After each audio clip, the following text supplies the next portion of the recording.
नमस्कार, राज publishing house के YouTube channel पर आपका स्वागत है। पुस्तक श्रीमद् भगवद गीता का विमोचन कुछ इस प्रकार किया गया।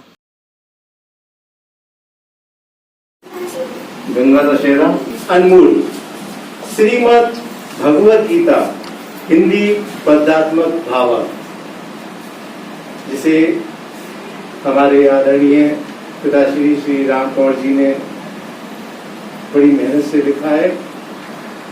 प्रथम पुस्तक है, लेकिन विषय बहुत बेहतरीन है। और ऐसे समय में आप सब लोग इस चरण कमल यहाँ पधारे हैं, तो इससे बेहतर हम लोगों के लिए सौभाग्य कुछ नहीं है।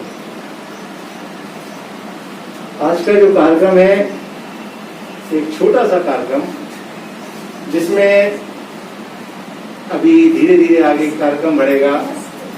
कार्यक्रम का ये साधारण परिचय दिया था। अब सबसे पहले अतिथि स्थान है हमारा कार्यक्रम है, तो उसके लिए मैं हम पूज्य पिताजी श्री राम कुमार जी से अनुरोध करूंगा कि वो हमारे अतिथि महोदय को निवेदन करें और वो अपना सीट लें। सभी का हार्दिक स्वागत। सबसे पहले किसी को छोटा मोटा फंक्शन हो, उसमें कायदे से अध्यक्ष प्रथम स्थान होता है। उसके लिए मैं राजेंद्र जी से आग्रह करूँगा तो आप राजस्थान ग्रहण करें। उसके बाद इस आयोजन के मुख्य अतिथि श्री सुरेंद्र कुमार अरोड़ा जी, जो बहुत बड़ी लेखक और कलाकार हैं, आप आइएगा।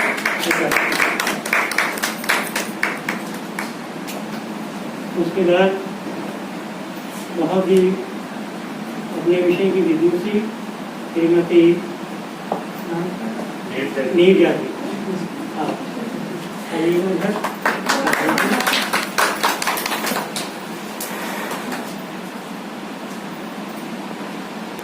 उसके बाद हमारे राणा साहब,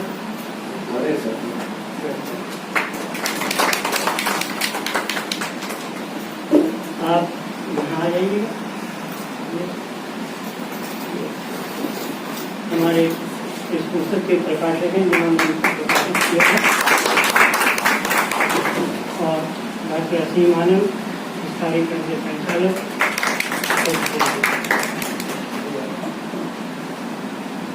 अब मैं श्री आदरणीय राम कुमार जी से कहूँगा कि वो सीट लें। आप कहाँ से बेटा इसको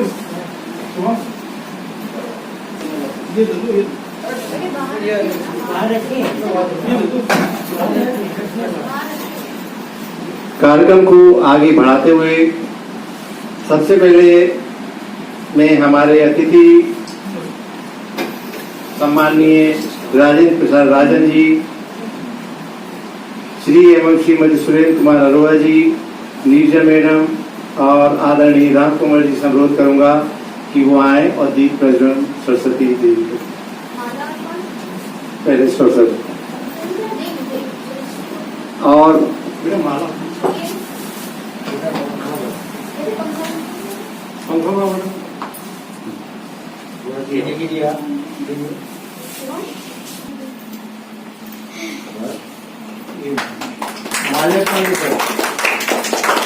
और इसी क्रम में माल्यार्पण भी साथ साथ अर्चना जी, कपिल जी, संदीपन जी, नीलम राज, श्वेतराज जी, वो भी थोड़ा सा सहयोग।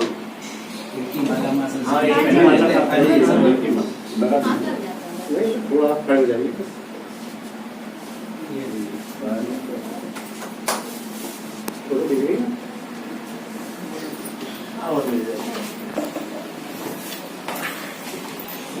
अब सरस्वती वंदना मैं स्वयं ही प्रस्तुत करूँ।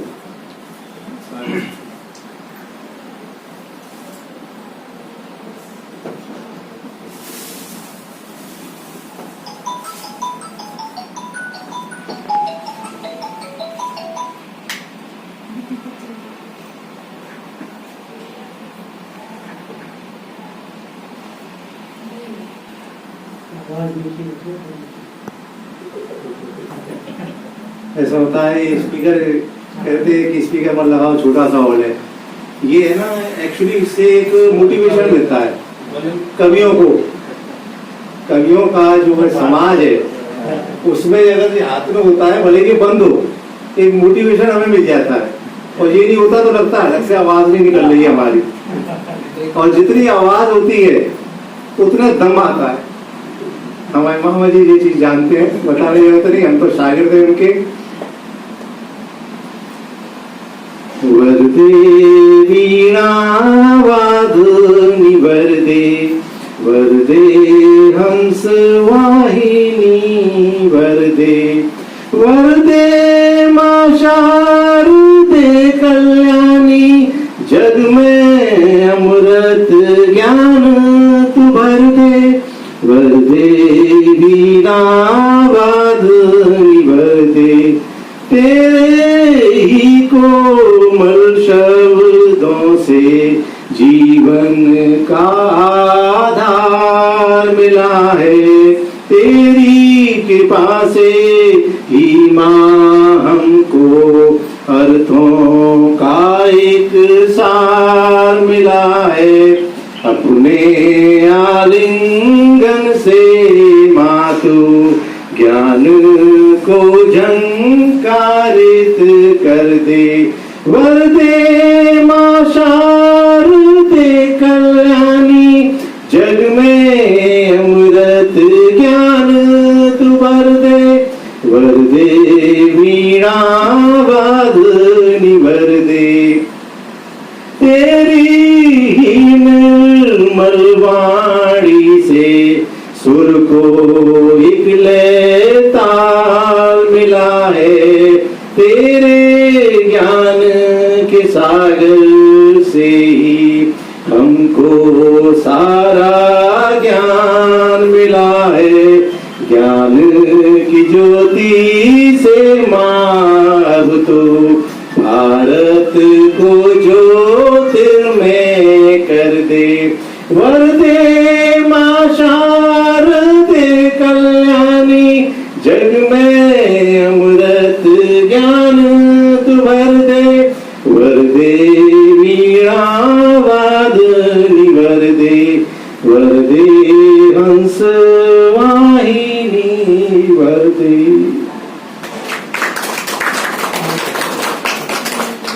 सरस्वती वंदना के पश्चात आप अगला चरण हमारा अतिथि स्वागत।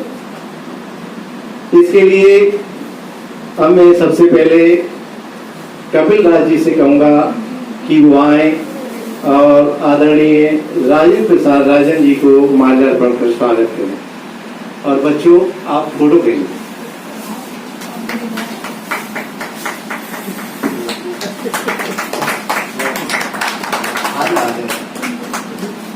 बेटा कोने में बैठ जाए।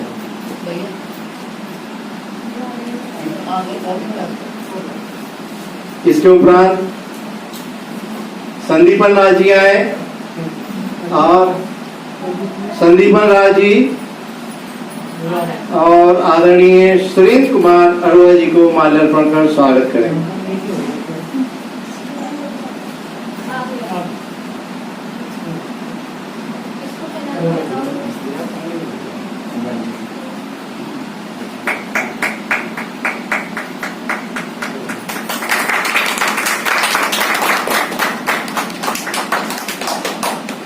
इसके बाद श्वेता राज जी आए और सम्माननीय नीरजा मैडम को माल्यार्पण कर स्वागत करें।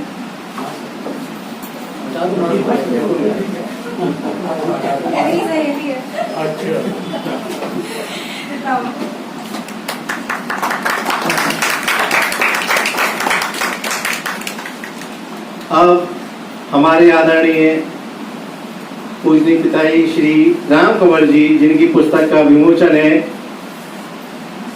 इनका मैं अंत में कहूँगा। आदरणीय उषा जी, इनका श्वेता राय जी से कहूंगा माल्यार्पण करें।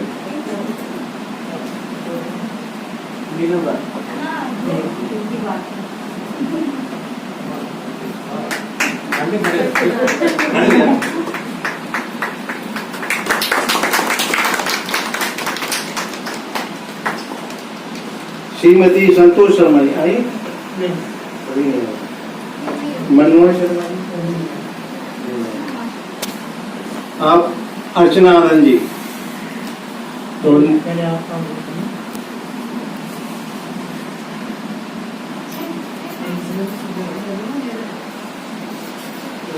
काम करते हैं।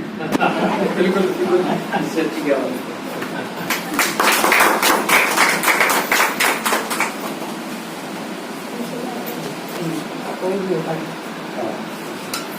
अब हमारे आदरणीय प्रकाशक जी श्री पिदुम जी, जिनका एक सराहनीय कार्य और महत्वपूर्ण सहयोग रहा, मैं कपिल राज जी से कहूंगा कि वो उनका स्वागत करें।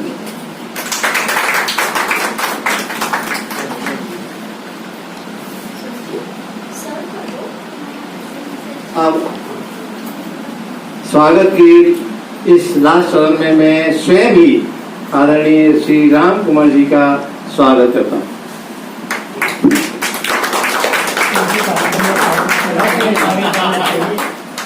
आपका तो हमें स्वागत है।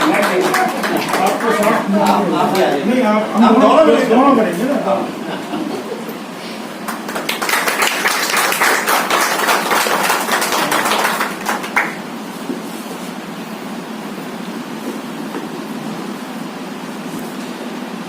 इसके बाद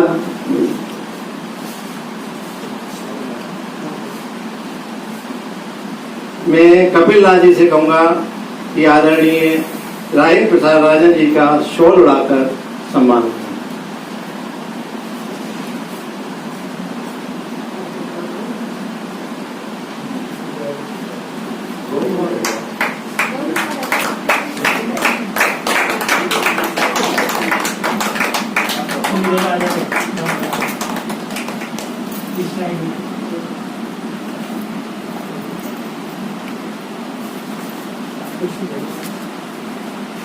अब संदीपन राज जी से कहूंगा कि वो आए और आदरणीय सुरेंद्र कुमार अरोड़ा जी का शॉल उड़ाकर स्वागत करें।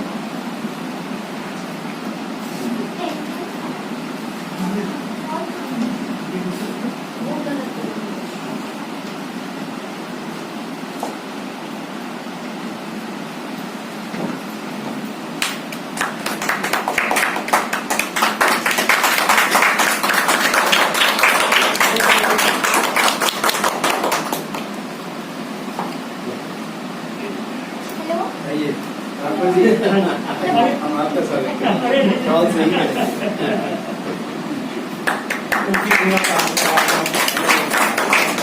इतना महान आपने जीवन का कार्य किया है, सब लोग नहीं कर पाते वैसा। अब नीरज राज, ये भी इस अवसर पर ले लीजिए आप। हाँ जी। ये मोड़ा जी की किताब मेरे दो।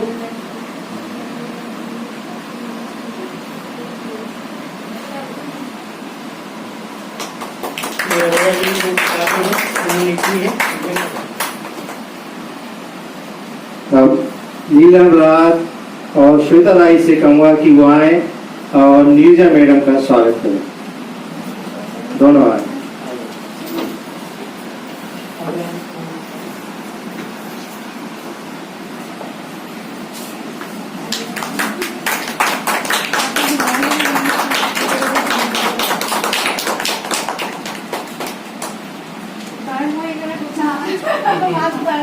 अभिवादन करें, स्वागत करें।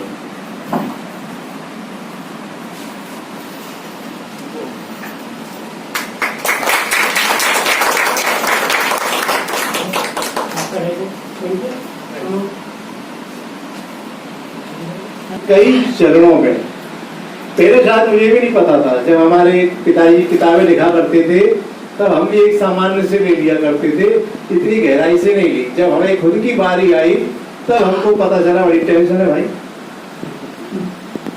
बड़ी भारी टेंशन है। प्रूफ रीडिंग कर ली, फिर गलत कर दिया, फिर प्रूफ रीडिंग कर ली, फिर गलत कर दिया, और तीसरी बार करने के बाद भी गलत, फिर भी शब्द छूट जाते हैं। फिर भी गलतियां आ गई। कितने चक्कर लगाने पड़ते हैं। कितने चक्कर लगाने पड़ते हैं, तब जाके एक पुस्तक तैयार होती है। ये तो तैयार होने की बात है। इसके अलावा लिखने के लिए एक कटिबद्धता, एक एकाग्रता, एक मोटिवेशन, ये जो चलता है ये असीमित है, ये कम नहीं है। आपको पूरा जुझारू होने पड़ता है, और खास तौर से जबकि ये ग्रंथ टाइप से है। इतनी मोटी आप किताब अगर बनाते हैं, छोटी सी किताब बनाते हैं, हमने अभी इतनी नहीं करी, तो उसी में इतनी मेहनत होती है, और इतनी बड़ी किताब के लिए एक काफी लगन निष्ठा जरूरत होती है। और इसके लिए वास्तव में हमारे परम आदरणीय श्री राम कुमार जी धन्यवाद के पात्र हैं। और पुस्तक श्रीमद् भागवत गीता हिंदी पद्यात्मक भावार्थ, जिसमें 700 श्लोक हैं, जिसको हिंदी काव्य के रूप में प्रस्तुत किया गया है। अब मैं उनसे विनम्र अनुरोध करूंगा कि वो आए, पुस्तक के बारे में कुछ बताएं, और उसमें जो कुछ लिखा है वो थोड़ा प्रकाश डालें। हिंदी पद्यात्मक भावार्थ ये पुस्तक है जो अभी आपके सामने आ जाएगी। इसको लिखने का भी एक बहुत बड़ा मैं संयोग मानता हूँ। शायद ईश्वर को ऐसा मंजूर था जो होना था, अदरवाइज कभी पूर्ण विवरण इस चीज के लिए नियुक्त हुआ। संयोग से 2015 में मेरी बाईपास सर्जरी हुई थी नवंबर के महीने में, और उसके बाद मैं फरीदाबाद बड़े बेटे बबलू के पास चला गया था। वहाँ मुझे विषय है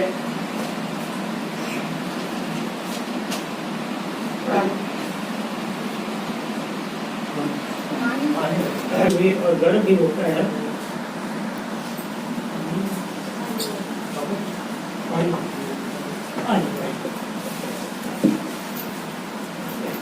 ऑपरेशन के बाद में और मैं बहुत जल्दी ही रिकवर हो गया। उसके बाद समय नहीं कटता था, कब तक टीवी देखूं, कब तक अखबार पढ़ूं, और कोई साधन नहीं था। तो एक मित्र थे वहाँ फरीदाबाद में, वो एक दिन एक मंदिर में ले गए। अपने अरावली के हिल्स में एक मंदिर बहुत पुराना, स्वामी अड़गड़ानंद का। उन्होंने एक पुस्तक दी मुझे पढ़ने के लिए, यथार्थ गीता। मैंने घर पर आके उसको पढ़ा। एक नया आइडिया गीता के बारे में सामने आया, इंटरेस्ट हुआ, पढ़ता गया मैं।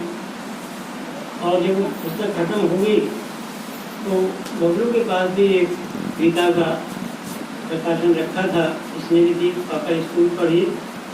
मैंने उसको भी पढ़ा, इंटरेस्ट आने लगा। पढ़ते पढ़ते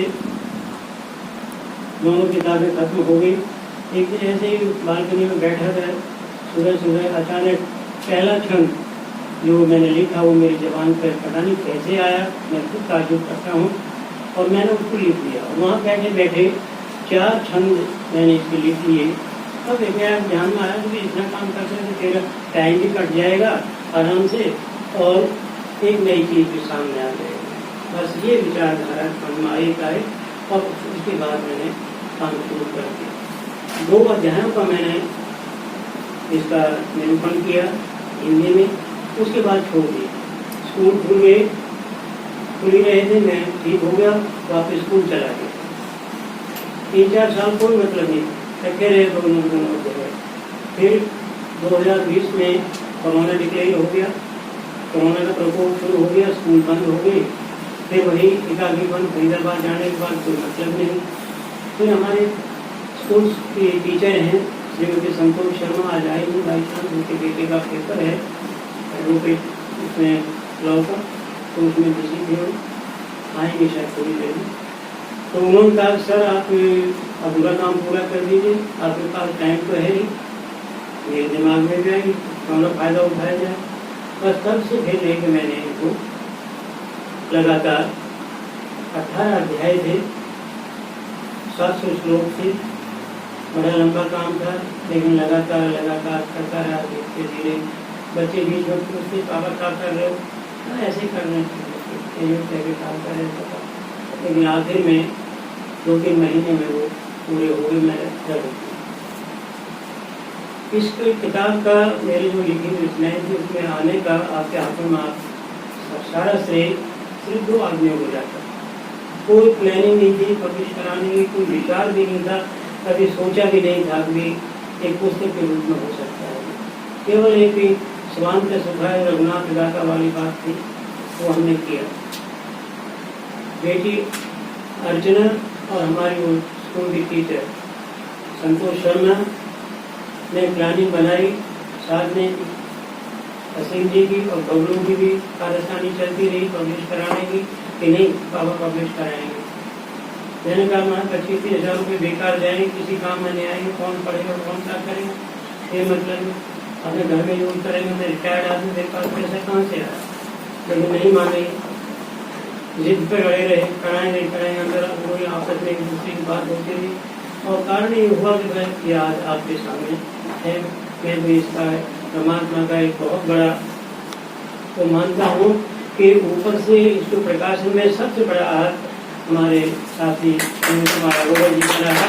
इनका समय पर जो मार्गदर्शन, जो सलाह और जो योगदान रहा, तो मुझे कोई अनुभव नहीं था प्रकाशन का। सब इनके दिखाए रास्ते पे चल गए। इन्होंने मुलाकात कराई प्रद्युमन जी से, पूनम प्रकाशन के जो स्वामी हैं, बहुत ही वास्तव में कृष्ण के वंशज ही है। प्रद्युमन नाम है, कृष्ण के बेटे का नाम भी प्रद्युमन ही था और वही गुण इनके अंदर भी है। बड़े ही आत्मीय भाव से, हालांकि कोरोना का प्रभाव चल रहा था, कहीं कोई काम भी हो रहा था, लेकिन पता नहीं किस कलाकारी से इन्होंने कृष्ण की तरह से नीतियों का इस्तेमाल करके ये बुक आपके सामने प्रस्तुत कर दी। इनका भी बहुत हृदय से आभारी हूँ मैं और ये सब अब आपके सामने है। धन्यवाद। आपके सामने आई जाएगी, इसमें कोई विशेष बात नहीं है। पहला छंद जो मेरी जुबान से उभर कर आया था कि हस्तिनापुर के राजमहल में चिंतित व्याकुल आतुर मन, होगा क्या परिणाम युद्ध का, सोच रहा था सिंहासन। ये पहला छंद है। इस पुस्तक का आपसे पहले संस्कृत में भी विचार यही आया था कि संस्कृत में क्लिष्ट भाषा में आम आदमी गीता का अध्ययन करने में असमर्थ रहता है, तो इसको एक सरल भाषा के अंदर जिससे कि बच्चा भी पढ़ सके, आम आदमी पढ़ सके, इसका लाभान्वित। बहुत बहुत धन्यवाद और आभार। देखिए, ये संयोग है, हमारे पिताजी गीता के बहुत बड़े, कहना चाहिए कि गीता तो उनका सबसे प्रसिद्ध ग्रंथ रहा और यहाँ आए तो ईश्वर की कृपा से ये आज मैं आ रहा था तो यही सोच रहा था। फिर बड़ा उसका कंक्लूजन सारगर्भित रूप में, संक्षेप में बड़ा बेहतरीन तरीके से प्रस्तुत किया। निश्चित रूप से बहुत बहुत धन्यवाद और आभार। किसके लिए ये पुस्तक हम तक आई, क्योंकि कहते हैं हीरे की परख कौन जानता है? जौहरी, लोहार नहीं जानता। ये पुस्तक जिसके पास जाएगी और जो जानता है कि गीता क्या है, उसके लिए ये सोना है, हीरा है। जब आप ये इसे पढ़ेंगे, अध्ययन करेंगे, संस्कृत थोड़ी कठिन भाषा हो जाती है, हर एक को संस्कृत नहीं आती है, जिसको आती है उसे तो बहुत अच्छा लगेगा, लेकिन हिंदी समझ में आ जाती है क्योंकि हमारी भाषा हिंदी है। तो जब आप ध्यान से इसे पढ़ेंगे तो बहुत अच्छा लगेगा। आज 5000 साल हो चुके हैं गीता को, 5000 साल से ऊपर हो चुके हैं, लेकिन आज भी आप देखिए तो गीता ऐसा लगता है कि आज ही लिखी गई हो और आगे भी आने हजारों साल बाद भी ऐसा ही लगेगा कि गीता आज लिखी गई है, क्योंकि गीता ग्रंथ ही ऐसा है। कोर्ट में हाथ रखवाया जाता है तो सिर्फ गीता पे रखवाया जाता है और किसी को नहीं रखवाया जाता। गीता हमें प्रेम का संदेश देती है, गीता हमें भाईचारे का संदेश देती है, गीता हमें सामाजिकता का संदेश देती है, गीता हमें एकता के सूत्र में बदलने का संदेश देती है और सबसे बड़ा संदेश गीता देती है हमें नीति का, और उससे बड़ा संदेश देती है कर्म का। एक बताया कर्मण्येवाधिकारस्ते मा फलेषु कदाचन, वर्कशिप, कर्म ही पूजा है। कर्म के अलावा कुछ नहीं। कुछ कहते हैं पूजा ही कर्म है, गीता कहती है नहीं, पूजा कर्म नहीं है, कर्म ही पूजा है। दोनों चीजों में जमीन आसमान का अंतर है। कुछ लोग भाग्य के भरोसे, वह भरोगे भाग्य के विधि भोग पछताते नहीं, और काम कितना भी कठिन हो किंतु उगताते नहीं, है ना। कर्म की परिभाषा जो लिखी थी कितनी अच्छी लिखी है, वो गीता ने बताई है। गीता आप पढ़िए। एक बड़े वकील साहब हैं आगरे के, बहुत, अब वो उनका स्वर्गवास हो गया, वो 90-95 साल में मरे थे। तो मामा जी, मैं ध्यान चाहूंगा आपका कि उनके मेज पे 2 पुस्तक रखी रहती थी, एक गीता एक रामायण। कोई पुस्तक इतना बहुत बड़ा उनका वो था लाइब्रेरी, हमने जिंदगी में इतनी बड़ी लाइब्रेरी नहीं देखी थी। उनकी जो पर्सनल थी, कहने को वो वकील थे और डॉक्टर थे, संस्कृत से एमए थे। तो हम पूछा, हमारे वकील साहब के संग गए, हमारे मामा जी का बेटा जो है वकील है, बोले आपके पास, मेरी जिज्ञासा हुई कि ये 2 क्यों रखी रहती हैं, बाकी तो अंदर रखी हैं। बोले बेटा ये 2 किताब मेरी समझ में कभी आई नहीं, जब पढ़ लेता हूं तो तब लगता है कि कुछ छूट गया, फिर दोबारा पढ़ता हूं, फिर लगता है कुछ छूट गया। बाकी किताबें मैंने खूब पढ़ी हैं और मैं बता सकता हूं। आप गीता की मर्म में जाइए, वही चीज देखिए, बताइए कितनी बेहतरीन तरीके से गीता ने प्रतिष्ठा की, नीति की, है ना। सामने अगर भाई हो, कोई भी हो, नीति के विरुद्ध है तो वो दंड का पात्र है। ये बहुत अच्छी तरह से हमारे आदरणीय पिताजी श्री राम कुमार जी ने आपके सामने अपनी बात को रखा। अब हमारे जो नए अतिथि महोदय हैं, मैं कहूँगा कि परिचय, वैसे ही परिचय भी दिया नहीं है, आप जरा परिचय दें और उनका स्वागत, सभी का परिचय। डॉक्टर आर के आत्रेय जो अभी अभी पधारे हैं, बगलू के मौसा जी हैं। आप डॉक्टर साहब बिल्कुल पास वाले मकान में रहते हैं, पहुँचे हैं, साथ में उनकी मिसेज हैं, बेटी बहुत ही विद्वान और बहुत ही लर्निड बेटी है। सौभाग्य है हमारा कि उनसे कम आज यहाँ चरण कमल रखे। धन्यवाद।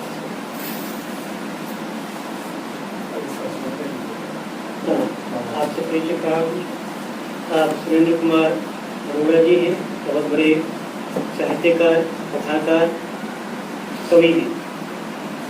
और फोटो जरा अच्छी तरह से ले लें जिससे कि क्लियर आए, सभी लोग ले लें जिससे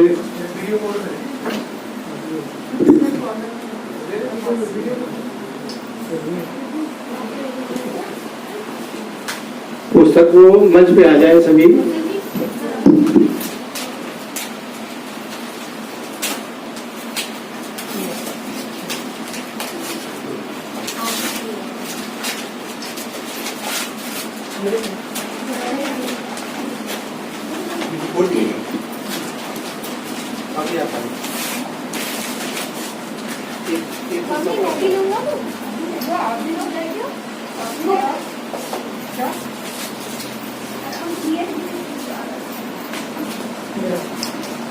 फोटो बना जरा दूर से लेंगे तब सबकी आ पाएगी।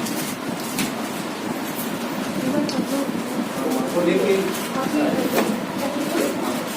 बोलाएंगे सबकी आ जाएगी।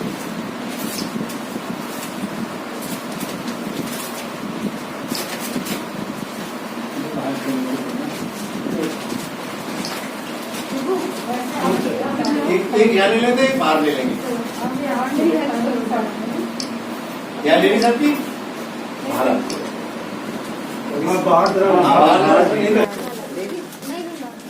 थोड़ा सा ऐसे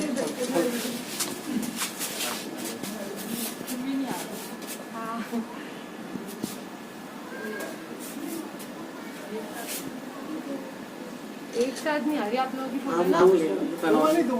वीडियो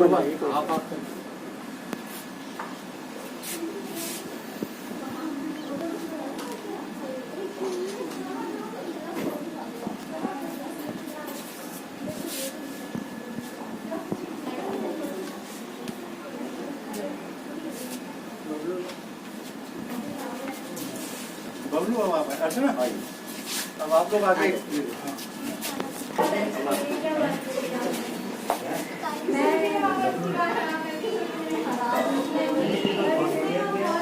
मास्क बता दे स्माइल।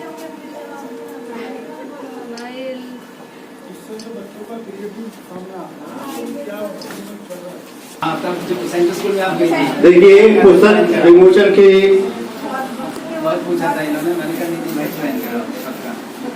श्रोता बैठिए। तब आप असल में ना थोड़ी स्लिम थी तो फर्क पड़ गया। विमोचन के पश्चात अब मैं आदरणीय अरोड़ा जी से कहूंगा कि वो इस पुस्तक के विमोचन के अवसर पर अपने कुछ भाव प्रकट करें।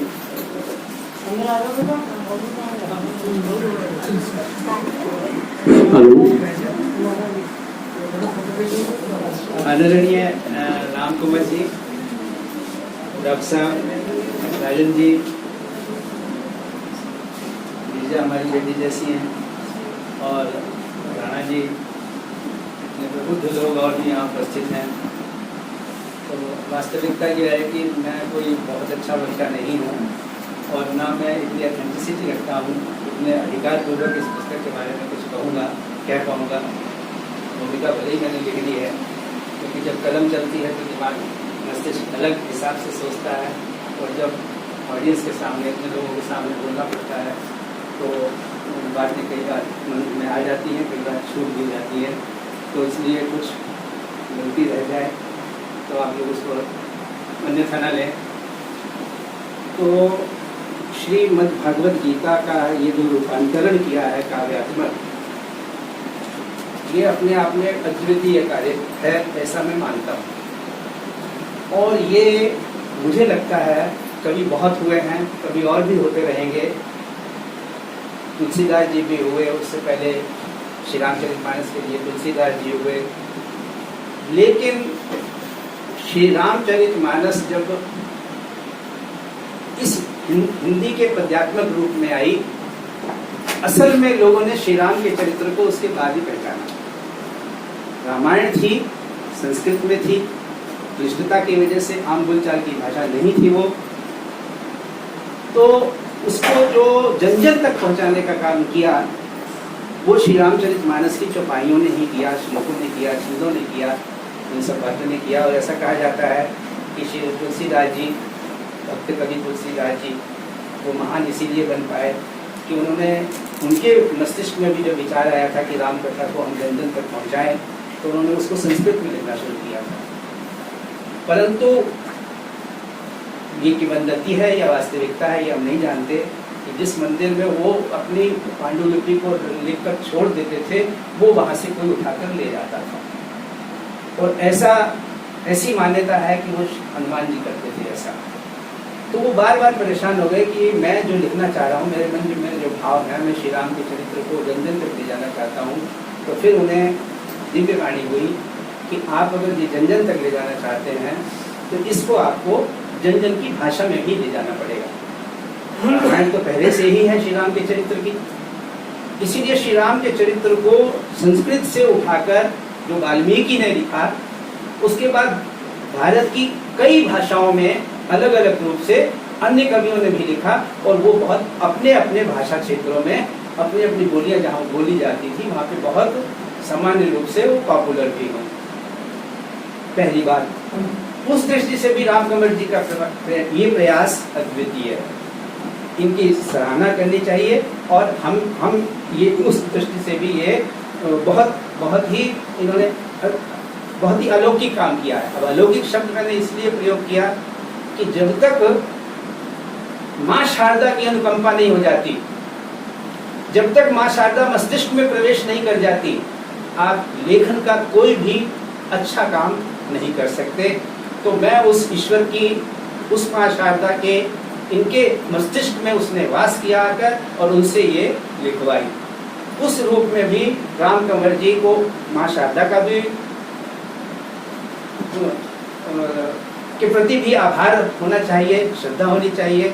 और हम लोग भी इसको जब पढ़ेंगे तो निश्चित रूप से जो बातें हम टीकाएं बहुत हैं गीता पर, उनसे रह जाएंगी, उसको जब हम गुनगुनाना चाहेंगे तो हम इसको बड़े आराम से गुनगुना के अपने अपने आचार विचार में, अपने रोज की भाषा, रोज के अपने जो हमारे कार्य पद्धतियां हैं जीवन की दिनचर्या में, उसमें भी प्रवेश करने का प्रयास करेंगे। जब हम कोई गीत गुनगुनाते हैं, कोई कविता की पंक्तियां गुनगुनाते हैं, तो उसकी लय में खोते चले जाते हैं अपने मानसिक रूप से। तो उस रूप में भी ये हमें बहुत अधिक फायदा देने वाली है। और ऐसा कहते हैं कि जब रामायण लिखी गई थी तो क्रौंच पक्षी, वाल्मीकि को कोई क्रौंच पक्षी दिखाई दिया था, वो कामातुर अवस्था में था, उसकी उस समय हत्या हो गई, उसका शिकार हो गया। तो उससे इतना विद्वेलित हुए कि उन्होंने उस शिकारी की मानसिकता को ओवरकम करने के लिए, उसको डाइल्यूट करने के लिए उन्होंने रामायण की रचना की कि भगवान राम का ऐसा चरित्र है जो सबके सामने आना चाहिए, कि उन्होंने समाज के लिए को क्या संदेश दिया कि हमारा जीवन किस प्रकार का होना चाहिए। तो बात यहाँ पे आके रुकती है कि गीता वो ग्रंथ है जो शाश्वत है। शाश्वत इस दृष्टि से कि अगर हम गीता के कुछ ही बातें अपने जीवन में उतार लेते हैं तो हमारे जीवन में क्रोध समाप्त हो जाएगा, भय समाप्त हो जाएगा, ईर्ष्या समाप्त हो जाएगी, द्वेष समाप्त हो जाएगा, लोभ समाप्त हो जाएगा, और सबसे बड़ी बात है कि हम हिंसक नहीं रह पाएंगे। गीता केवल कर्म की व्याख्या ही नहीं करती, जो मेरा मानना है, गीता हिंसा की भी व्याख्या करती है, और वो इतने सूक्ष्म स्तर पर हिंसा में जाती है कि यदि आपने किसी के प्रति दुर्भावना का ख्याल भी मन में ले आए तो आप हिंसक हैं। महात्मा गांधी क्या करते थे? महात्मा गांधी कहते थे, महात्मा गांधी के हिंसा के बहुत प्रयोग लोगों को सुनाए जाते हैं कि साहब थप्पड़ नहीं मारना चाहिए, एक थप्पड़ कोई कहे तो दूसरा गांधी। वो क्या व्याख्या है? जब राजनीति में रह के आपने किसी के अधिकारों का हनन कर लिया तो आपने हिंसा कर दी। आपने अपने सामान्य जनजीवन में भी किसी के अधिकार, यानी आपने रिश्वत का एक छोटा सा कण भी अपने घर में ले आए, आपने अपने कर्तव्य का, कर्म का निर्वहन नहीं किया, तो आप हिंसक हो गए।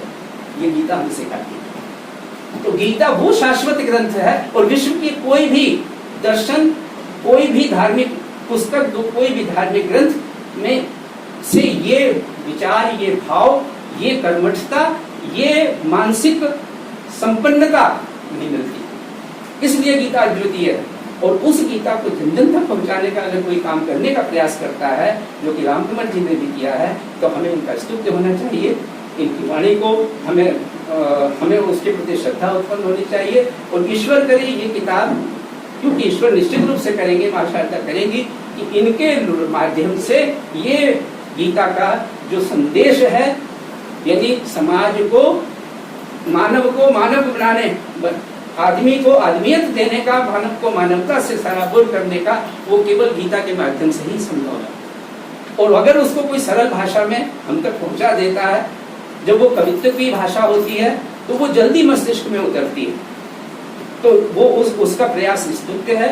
इस दृष्टि से मैं रामकुमार जी के इस प्रयास का बहुत साधुवाद करता हूँ, वंदन करता हूँ, उनका भी और उनके इस प्रयास का भी। ईश्वर करे ये किताब जन जन तक पहुँचे और इसकी इतनी प्रतियां लोग इसको पढ़ना चाहें कि गीता जो हमारी नई जनरेशन है, जो हमारे चाहे पुराने लोग भी हैं, वो जो अपने मार्ग से भटके हुए हैं, ये नहीं कि केवल नई जनरेशन ही आज भटकी हुई है, पुराने लोग अधिक भटके हुए हैं, उन्हीं के भटकाव के कारण तो ही नई जनरेशन को इस प्रकार के संस्कार नहीं मिल पा रहे कि जो वो समाज के प्रति चिंतित हों।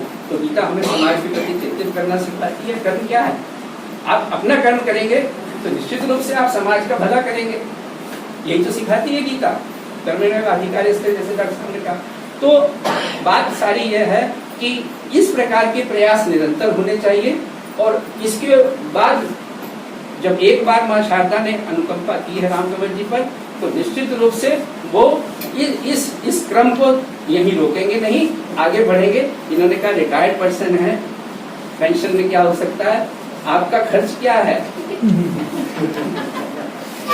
भगवान ने आपको इतनी बड़ी उपलब्धि दी है कि आपका जो परिवार है इतना सुघड़ है कि कोई कमी नहीं है।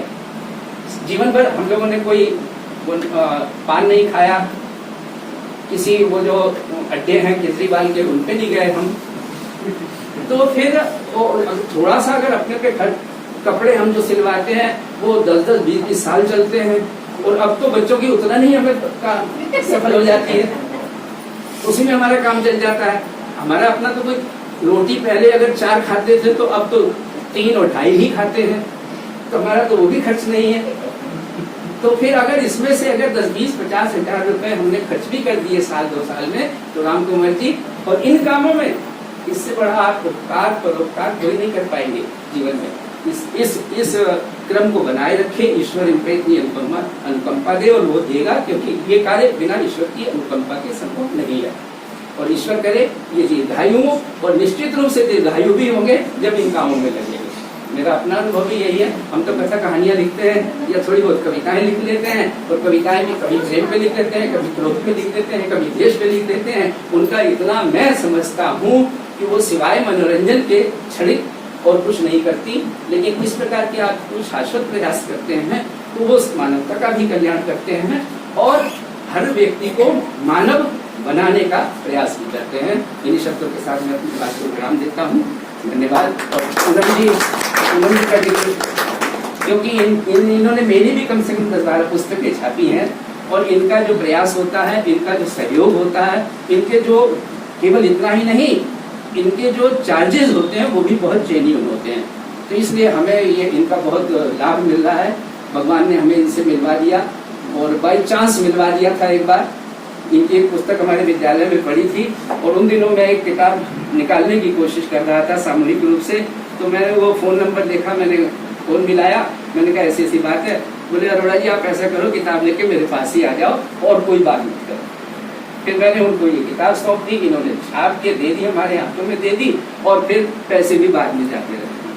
तो ऐसे प्रकाशक तो फिर ये भी बहुत साधुवाद का काम कर रहे हैं कि, और इतनी मेहनत करते हैं।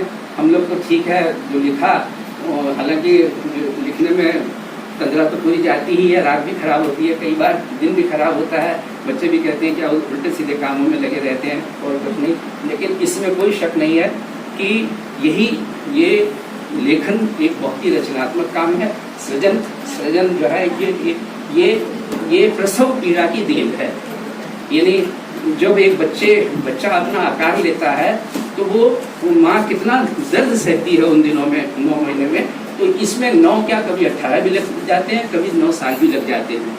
लेकिन उसके बाद जब ये सामने आता है तो वही सुख प्राप्त होता है जो बच्चे को सामने देखकर, उसकी पहली किलकारी देखकर, उसकी पहली मुस्कान देखकर जो आनंद प्राप्त होता है, वही आनंद इस पुस्तक को देखने के बाद होता है। और ये अगर पूनम जी जैसे लोग ना हो तो संभव नहीं हो पाता है।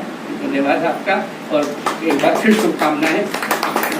राम कुमार जी को लगे रहिए इनमें, और इस बात की चिंता मत कीजिए कि पैसे खर्च हो रहे हैं, वो कोई बात नहीं। जो आप दे रहे हैं समाज को वो उससे अधिक है जो आपको मिलने वाला है। धन्यवाद। देखिए बहुत बेहतरीन तरीके से अपनी बात को रखा, राम का, रामायण का जिक्र किया। वास्तव में नाम भगवान श्री राम का, और काम वो किया जो कृष्ण कर रहे हैं, काम वो किया जो कृष्ण कर रहे हैं। रामायण की जो कीर्ति है वो अप्रतिम है, उसकी गहराई पे पहुंचना बड़ा कठिन है। बड़ा अच्छी वाक्यों के संग अपने वो सावधारण प्रस्तुत की अपनी बात को। देखिए इसकी खूबसूरती का वर्णन सिर्फ 4 पंक्तियों से कि तुलसीदास जी कहते हैं, वरदंत की पंगत कुंद कली अधराधर पल्लव खोलन की, चपला चमके घन बीच जगह छवि मोतिन माल मोलन की, और घुमलानी लटे लटके मुख ऊपर कुंडल लोल कपोलन की, और तो छावर प्राण करे तुलसी बलि जाऊ ललायन बोलन की। तो ये सुंदरता भगवान श्री राम की, वो सुंदरता आज मैं देख रहा हूं, और जो शायद भगवान राम में देखी थी इस पुस्तक के प्रति, वो हमारे जी भी राम, नाम भगवान का ही नाम है श्री राम। इससे बड़ी मेरे लिए कोई चीज नहीं है।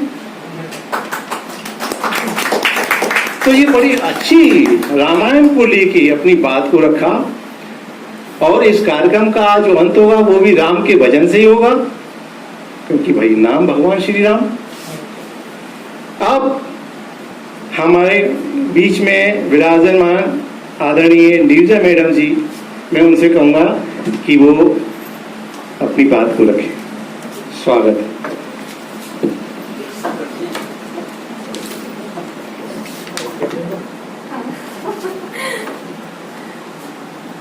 माफी के साथ बीच में बैठने डाल रहा हूँ।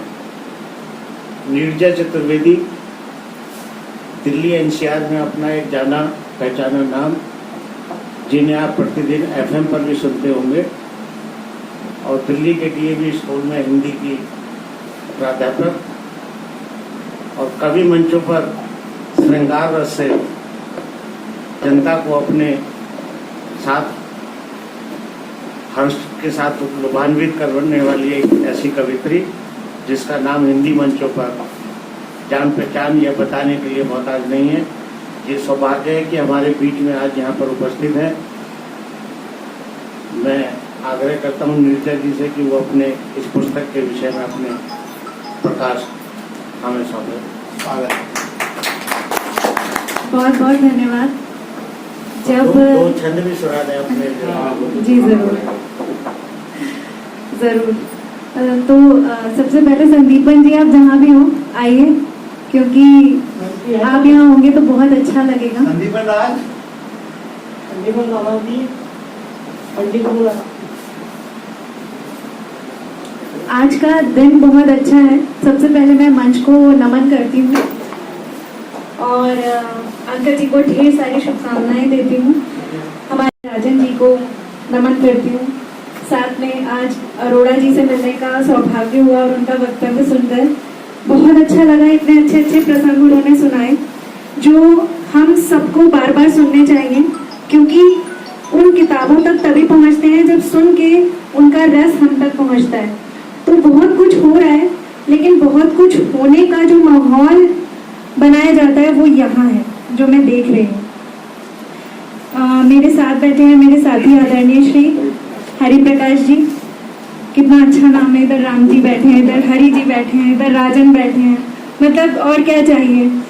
तो आपको इसलिए विशेष रूप से बुलाया मैंने कि आपको बहुत बहुत धन्यवाद देना चाहती हूँ। आज अंकल का बर्थडे है, जन्मदिन हमारे लिए बहुत ही अच्छा दिन होता है ना? तो लेकिन ये जन्मदिन तो हर साल आता है, हम सब मनाते हैं, लेकिन कितना खास दिन है कोविड की स्थिति में जब हम कुछ नहीं कर सकते। एक बेटा ऐसा है जो इस कठिन परिस्थिति में भी अपने पिता को धन्यवाद कह रहा है, अपने पिता को अपना प्यार दे रहा है। और आज गंगा दशहरा का दिन है, कितना शुभ दिन है। मैं तो आपको इसलिए बुलाया कि मैं आपको बहुत बहुत धन्यवाद करना चाहती हूँ कि आज आप मेरे लिए बहुत बड़ी प्रेरणा है। बच्चों के लिए माँ बाप बहुत कुछ करते हैं और करते ही रहते हैं, लेकिन हम बच्चे कभी समझते ही नहीं है। तो आज ये बात हमें समझाने के लिए बहुत बहुत थैंक यू कि जिसको करना होता है उसको कोई चुनौती कुछ नहीं रोक सकती। बारिश का मौसम, कोविड का समय, बहुत लिमिटेड कंडीशंस में, लेकिन फिर भी काम किया। अपने पिता के लिए ये दिन खास यादगार बनाया और हम सब के लिए यादगार बनाया। तो मैं बहुत बहुत बहुत धन्यवाद देना चाहती हूँ। और आज यहाँ बैठे बैठे मेरे मन में ये भाव उठा कि हमें भी अपने पिता के लिए कुछ करना चाहिए, कुछ ऐसा करना चाहिए जिसे इतने सालों से वो करते आ रहे हैं, लेकिन कभी हमने थैंक यू नहीं बोला। तो ये वो थैंक यू है। हमारे समाज में तो शुरू में मैं सुनती थी बच्चों को डायरेक्टली पिता प्यार भी नहीं करते थे, बात भी नहीं करते थे। तो यहाँ पर जब समाज बदला, चीजें बदली, अब हम देखते हैं कि हम व्यक्त कर पाते हैं अपनी भावनाओं को। तो ये हम सबके लिए बहुत बड़ी बात है। इस घर से मेरा रिश्ता तो प्यार का रिश्ता है, खून का रिश्ता नहीं है, लेकिन ऐसा लगता है कि जैसे मैं यहाँ की अपनी हूँ। और जब अपनों में सम्मान मिलता है तो बहुत अच्छा लगता है। यहाँ की दीवार पर बनी एक एक चीज मेरे लिए अनमोल है। ये एक ड्राइंग से मुझे लग रहा है कि कितना प्यारा घर है। आप सजे सवरे और वो महंगे महंगे पेंट लगाकर भी वो माहौल नहीं दे सकते जो आप दे रहे हैं अपने बच्चों को। आप जो कर रहे हैं, किताबें नहीं करेंगी, कोई और चीज नहीं करेगी। मैं टीचर हूँ, बच्चों को सिखाती हूँ, लेकिन मैं एक बात हमेशा कहती हूँ कि जो माहौल माता पिता अपने घर में देंगे ना, वो बच्चे के साथ हमेशा रहेगा। बच्चा 6 घंटे आता है, हर एक घंटे में एक नया टीचर आता है, वो कुछ दे के जाता है। उनमें से कितने बच्चे हैं जो उस कुछ को अपने पास रखते होंगे, लेकिन अपने घर को वो हमेशा अपने पास रखते हैं और वो रहता है उनके घर में। मेरे घर में जो होता है वो मुझे पता भी नहीं होगा कि कैसे होगा। मेरे पापा बचपन में पूजा करते थे, छोटा सा घर था हमारा, और उस घर में क्या था, जहाँ हम सोते थे वही मंदिर था। तो अगर हम देर से भी उठ रहे हैं तो घर में भजन चल रहे हैं, आरती चल रही है और वो माता के बड़े सारे श्लोक बोल रहे हैं और मंत्र पढ़ रहे हैं, आते हैं, सीखे नहीं है, वो माहौल से आते हैं। और मेरा जो ये इंटरेस्ट है वो उसी से है, क्योंकि मेरे दादाजी भी बहुत अच्छे राइटर थे और बहुत कुछ लिखते थे। और आज यहाँ आकर ऐसा लगता है जैसे सच में मेरे दादाजी वापस मेरे सामने बैठे हैं और इतना प्यारा माहौल बनाया है। इतनी खुशी तो मुझे किसी बड़े मंच पे भी नहीं होती जहाँ हजारों लोग होते हैं। मैं तो कहूँगी एक बार इतनी तालियां बजाइए कि आज अंकल को ऐसा लगे कि ये मेरे लिए बहुत अच्छा लगा। मैं तो यहाँ बैठी बैठी भावुक होती जा रही थी कि इतना अच्छा काम किया, इतना अच्छा आपने काम किया। ये जो हम सब, जितने हम सब बच्चे अपने पेरेंट्स के लिए हम बहुत कुछ करना चाहते हैं और हमें करना चाहिए। हमें अच्छा पढ़ना चाहिए, अच्छे ढंग से रहना चाहिए। हमारे अंदर बहुत सारी चीजें लेकिन हमें व्यक्त करना नहीं आता। आज आपने हमें एक ट्रेनिंग दी है, आपने हमें एक ऐसा सेशन दिया है जिसको हम सबको अपने जीवन में उतारना चाहिए। आप कितने सौभाग्यशाली हैं कि आप ये सब कर पा रहे हैं। अंकल कह रहे थे कि गीता लिखवाई गई है, सच में ये चीजें होती हैं। यहाँ पे आपके बहुत सारे पड़ोसी हैं लेकिन एक पड़ोसी आया है, तो ये देखिए ये इनका कितना सौभाग्य और हमारा कितना सौभाग्य है कि हम इनसे मिल पा रहे हैं। तो ये सारी चीजें, ये जो टाइमिंग होती है, ये लाइफ में बहुत बड़ी मुश्किल से मिलती है। पता नहीं कौन सा टाइम होगा, कौन सी शुभ घड़ी होगी जो आपने मुझे फोन किया और फिर मैं यहाँ आ गई। मेरे लिए आपके घर का एक एक सदस्य बहुत स्पेशल है। सुरभि नो डाउट मेरे दिल का एक इतना प्यारा हिस्सा है कि जब मैं बोलती हूँ, कई बार मेरी बेटी को ऐसा लगता है मुझे कि उसको लगता है कि यार मम्मी इतना प्यार किसी और को क्यों करती है, क्योंकि मैं सिंगल डॉटर की मदर हूँ। तो उसके मन में आता होगा, तो वो बोलती है सुरभि में ऐसा क्या है? मैं कहती हूँ बेटा बिल्कुल तेरी जैसी है। मैं उसको हमेशा ऐसे ही बोलती हूँ। तो अब ये कैसे है, क्या है, इसको मैं ना लिख सकती, ना इसके लिए कोई सर्टिफिकेट दे सकती, मगर यहाँ आते हुए मुझे बहुत अच्छा लगा। और गीता के बारे में लिखना सच में चुनौतीपूर्ण है और आपने जो सुनाया वो अद्भुत है। और सबसे बड़ी बात है कि ये चीजें हमें माहौल दे रही हैं। आपने जो संस्कार अपने बेटों को दिए और जो पोता पोतियों को दे रहे हैं और हम सबको दे रहे हैं। हम सब में से बहुत से लोग होंगे जिन्होंने पढ़ी नहीं है, हमने भी ऊपर ऊपर से पढ़ी है। कभी पापा ने मम्मी ने सुना दी, कभी घर में आजकल तो सीडी और कैसेट्स चल जाती हैं, या आजकल हम कभी बड़े बड़े प्रोग्राम्स में जाते हैं या कभी टीवी पर भी थोड़ा बहुत सुन लेते हैं, उससे थोड़ा थोड़ा हमें पता है। लेकिन ये किताब जो आपने लिख दी है, एटलीस्ट यहाँ जितने लोग हैं कभी ना कभी पढ़ेंगे और ये जितने लोगों के हाथ में जाएगी, ये आपने ऐसा अमृत दे दिया है जिसे ना कोई खरीद सकता, ना कोई बेच सकता। तो एक बार फिर से बहुत बहुत धन्यवाद कहती हूँ। और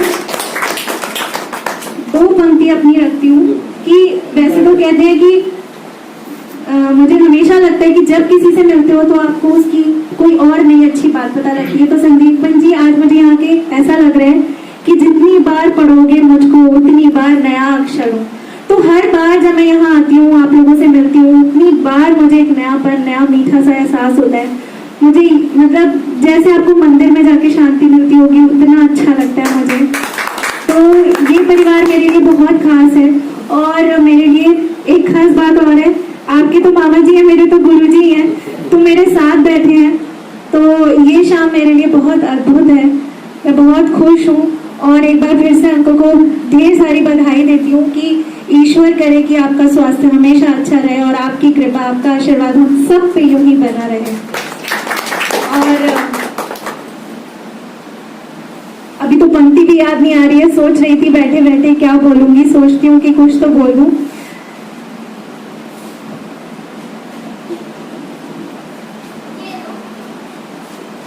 अभी जी वही सोच रही हूँ, अभी मन में गुनगुना रही थी लेकिन अभी एकदम से बोलते बोलते शायद भावों में बह गई है। लेकिन कोई बात नहीं, 2 मिनट बाद मैं फिर सुनाती हूँ। हम अपने अगले वक्ता को सुनते हैं और उसके बाद करते हैं। देखिए, अब इनके बारे में ये भी है, इनका भी एक परिचय है, तो इनके लिए मैं अर्चना जी से कहूँगा इनका थोड़ा परिचय दूँ। आप सबको मेरा अथाह योग्य अभिनंदन। ये मेरे घर की सबसे बड़ी बेटी है, कृति राज नाम है इनका, और बहुत ब्रिलियंट, बहुत स्पोइल वार्डिंग, बहुत इंटेलिजेंट और इसका आईसर में नहीं इसरो में इसका सिलेक्शन हुआ था और इसने बीटेक वहाँ से स्पेस में कंप्लीट करके इसी साल ये आई है। Now going for hashtag also. Thank you से इंट्रोडक्शन के लिए। I am just a student. Okay, so आप सब लोग आज यहाँ पे आने के लिए बहुत बहुत धन्यवाद। यहाँ पे इतने सम्मानित लोग हैं, मैं क्या ही बोलूँगी, बट ओके, मैं बस बताना चाहूँगी कि दादाजी ने काफ़ी मेहनत से ये किताब लिखी है और पिछले लॉकडाउन में मतलब पूरे दिन ये बैठ के किताब लिखते थे, सुबह से शाम रात भी लिखते रहते थे। हम लोग तो सो जाते थे एसी चला के, मूवी देख के। और पर दादाजी मतलब काफ़ी मेहनत से और उन्होंने बहुत ही शिद्दत से किताब लिखी है। और तो जैसे वो थोड़े से एक दो पद्य लेके मुझे भी पढ़ाते थे, तो वो मतलब बहुत ही अच्छे से वो शब्दों का चयन करते हैं और वो काफ़ी मतलब उन्होंने जो लैंग्वेज है वो भी बहुत मतलब सभी पढ़ सकते हैं उसमें, मतलब हर एज के लोग समझ पाएंगे। तो मैं सबको बोलना चाहूँगी कि आप एटलीस्ट ट्राई करना, बुक पढ़ना। काफ़ी अच्छी उन्होंने काफ़ी अच्छी तरह से प्रस्तुत किया है गीता को। तो अगेन थैंक यू। अपनी बात को, अपने भावों को देखिए, कहते हैं ना, भाव में शब्द नहीं होते, केवल आंखों से आदमी पढ़ लेता है, केवल चेहरे से पढ़ लेता है, वो भाव बता देते हैं, उनके शब्द नहीं होते। और अगर उसमें शब्द की अलंकार जुड़ जाए तो फिर तो सोने में सुहागा हो जाता है। समझने वाले की दिमाग और उसकी नजरें चाहिए पार की बस। अब मैं अर्चना जी से कहूँगा कि वो अपने पिताजी के प्रति, पुस्तक के प्रति अपने भावों को प्रकट करें। मैंने भगवती प्रसाद मिश्र की 4 लाइनें कहीं पे पढ़ी थी। कुछ लिखकर सो, कुछ पढ़कर सो, तू सुबह जिस जगह से जागा है, रात को उससे बढ़कर सो। और मैंने अपने पिता को लिखने और पढ़ने में ही जीवन व्यतीत करते हुए देखा है और आज तो उन्होंने शायद लिखने की चरम सीमा को भी छू लिया है। गीता एक ऐसा ग्रंथ है, किसी ने पूछा भगवान से कि भागवत में और भगवत गीता में क्या अंतर है, एक जैसे ही तो लगते हैं। भगवान ने कहा कि भागवत मेरा प्रतिबिंब है, मेरी लीलाओं का चित्रण है और भगवत गीता तुम्हारा और मेरा आपस का संवाद है। तुम जो भी प्रश्न करते हो, गीता उसका तुम्हें आंसर देती है, किसी ना किसी रूप में तुम्हें उसका आंसर मिल जाएगा। ये एक स्थिति ही कह लीजिए कि हमारे भारत के 3 महान ग्रंथ हैं, रामायण, गीता और महाभारत। इनकी उत्पत्ति कहाँ पर हुई है? संग्राम में, लड़ाई के क्षेत्र में। और मेरे पिताजी ने जो ये लिखा है, शायद वो भी उनके जीवन का एक संग्राम क्षेत्र ही रहा। बाईपास सर्जरी बहुत बड़ी सर्जरी होती है, उस समय अपने दिमाग को लेखनी के लिए समर्पित करना बहुत विल पावर की ज़रूरत होती है। और जो इसका समापन हुआ है वो भी आप उनके सबके सामने कोरोना काल के दौरान ही हुआ है, जब पूरा देश एक महान बीमारी से जूझ रहा था। सबने अपना समय ऐसे वैसे व्यतीत किया, लेकिन कहते हैं ना कि जब हम अच्छे काम करते हैं, शुभ काम करते हैं, किसी का अहित नहीं करते और अपना सब कहते हैं किसी के हम सुख में नहीं जाए, दुख में जाते हैं, तो एक अच्छे काम करते करते जब जीवन व्यतीत होता है तो ऊपर वाला हमारा चयन कर लेता है और इनका चयन भगवान ने कर लिया। हम लिखते हैं कविताएं, गीत, कविताएं, किताबें छापते हैं, लेकिन इन्होंने गीता को पकड़ा तो गीता इनके हाथ में ऐसे ही नहीं आई है। जब हम उसको याद करते हैं तो वो हमारे समक्ष होता है, हमें विश्वास करना चाहिए। और अब तो बिल्कुल विश्वास हो चुका है कि जब हमें उसकी ज़रूरत होती है तो वो तो या हमें गुरु के रूप में आते हैं, मित्र के रूप में आते हैं, और कुछ नहीं तो विचार बनकर ही आते हैं। और ये विचारों का ही आपके सामने है, इन्होंने सोचा और उसने यथा योग्य उसको वो प्रेरित भी किया। एक बार मैंने अपनी माँ से पूछा था कि मम्मी सबसे बड़ा दान क्या होता है? उन्होंने कहा तुम ही बताओ। हमने कहा अन्न का दान, क्योंकि अगर अन्न ही नहीं होगा तो हम क्या सोचेंगे, क्या करेंगे? बोले नहीं, सबसे बड़ा दान होता है शिक्षा का दान। क्योंकि अगर आदमी शिक्षित है तो वो कहीं ना कहीं से कोशिश करके अपने लिए कुछ अर्जित कर लेता है। तो हमारे पिताजी ने जो ये दिया है वो शिक्षा का एक ज्ञान ही दिया है हमें। गुरु ने कहा कि क्या कभी गीता पढ़ी है?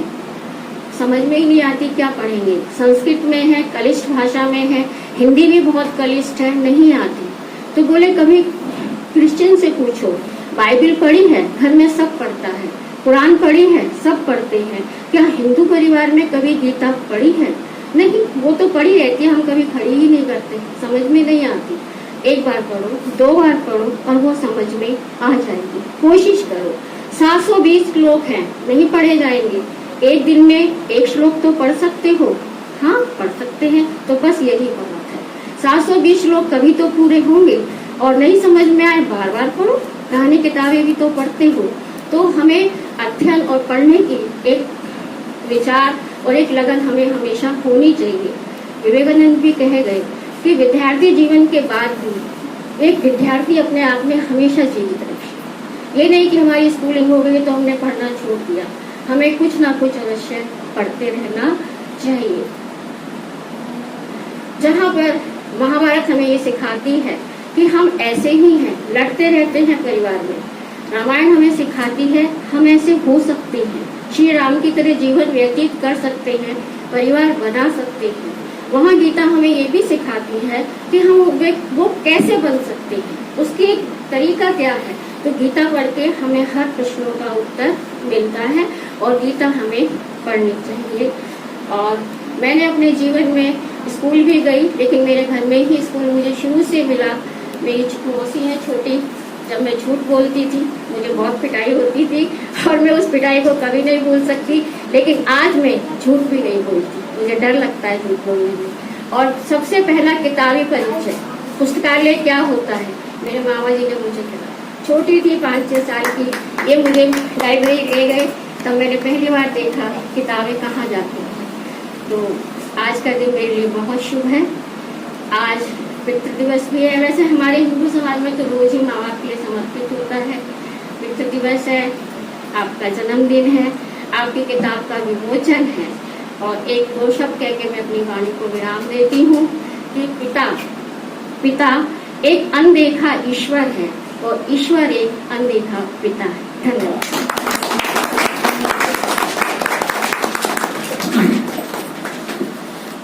अपने भावों को शब्दों की माला में पिरोकर आपके समक्ष प्रस्तुत किया अर्चना जी ने। देखिए, बच्चे के सामने वही उदाहरण आते हैं बचपन में। ये कभी भी कहीं खड़ी होती है तो इनके अपने आप मामा जी आ जाते हैं, अपने आप इनके भाई आ जाते हैं, मौसी आ जाती हैं। क्यों आ जाती हैं? कुछ सीखा है। अगर हमारे माँ बाप ने हमको चोरी करना सिखाया तो वो आते। हम बीच में सबके सामने खड़े होकर नहीं कह सकते थे मेरे पिताजी ने पीठ थपथपाई थी, मैंने चोरी की थी। बड़ों ने कुछ अच्छे संस्कार दिए थे, इसलिए वो हमारे उदाहरणों में बार बार सामने आते हैं। वो संस्कार की बात मैडम ने बड़ी अच्छी की थी। देखिए, अब इसके बाद मैं अपने आदरणीय मामा जी अनुरोध करूंगा कि वो अपनी बात को बेहतर अंदाज में रखें।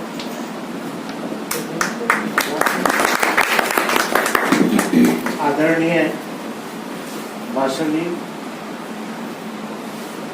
परम श्रद्धेय अरोड़ा जी, बहन नीरजा चतुर्वेदी, राणा जी और आप सभी, मेरे लिए बड़ा कठिन समय है। मैं तो आपकी श्रेणी में बैठने वाला था और मुझे अध्यक्ष बनाया।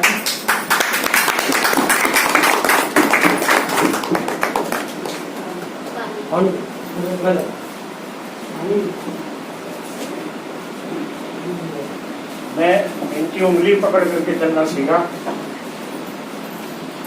और बड़ा हर्ष का विषय था जिस दिन इनकी ये पुस्तक के मेरे पास अंश आए कि इसके बारे में संदर्भ में लिखना है। इतनी खुश हुई कि मैं कह नहीं सकता।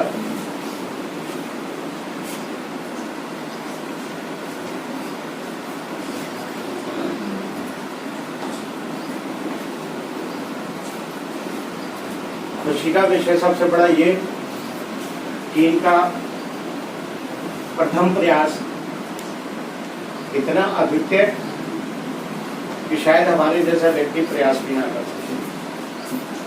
और सही मायने में अगर सही बात कहूँ तो जितने लोग हम बैठे हैं लगभग सभी के घर के अंदर गीता जरूर होगी, लेकिन पढ़ने वाले हमें से मुश्किल से 2 या 3 व्यक्ति निकले। कारण वो इतनी कलिष्ठ है कि 1 या 2 पद उसके पढ़ते हैं और उसके बाद नींद आ जाती है, तीसरा पद पढ़ने की हिम्मत ही नहीं रहती। लेकिन इन्होंने उस कठिन कार्य को इतना सरल कर दिया कि आदमी जब पढ़ता है तो अंत तक ही जाकर के खत्म कर पाता है। एक साधारण व्यक्ति के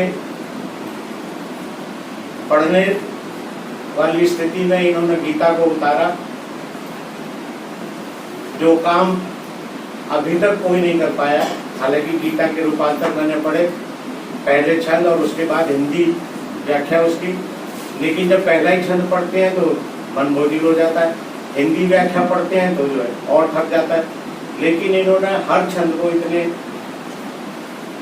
विधान के रूप में और सरल हिंदी, मैंने एक शब्द पढ़ा कि कोई ऐसा शब्द कलुषित नहीं कि जिसका अर्थ हम व्यवहारिक जीवन में ना जानते हो।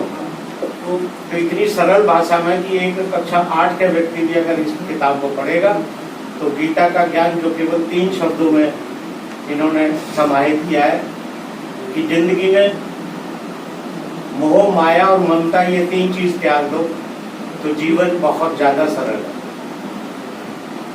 वही विशेष गीता का ज्ञान जो एक ही श्लोक में ये इस गीता को भी खत्म कर सकते थे, लेकिन जैसे कृष्ण ने अर्जुन को 18 दिन कविता सुनाई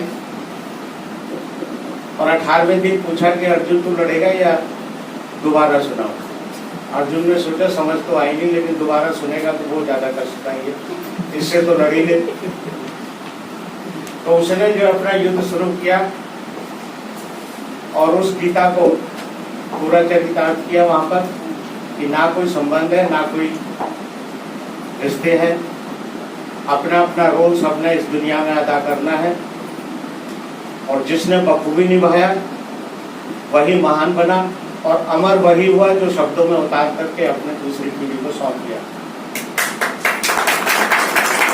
तो इन्होंने अमरता का पहला पड़ाव अभी पार किया है और खुशी विशेष मुझे इस बात की कि अभी पहली पुस्तक आई है जिससे मैं आभास लगा सकता हूँ कि अभी और आनी बाकी है। जो इनके अंदर का छुपा हुआ मर्म है वो अभी एक तरीके से जैसे चिड़िया का बच्चा अंडे के आवरण को अपने को तोड़ करके जो बाहर आता है, ये पुस्तक उस रूप में इनकी बाहर आई है। प्रकाशक महोदय बैठे हैं, मैंने इनसे कहा कि मैंने कहा आपने जो ये पुस्तक प्रकाशित की है वो इनके रूप में की है, अपने एक प्रकाशक प्रोफेशनल के नाते नहीं की। मैंने कहा आपने इनकी स्थिति को देख करके इनके असली रूप को नहीं पहचान पाए कि ये क्या है।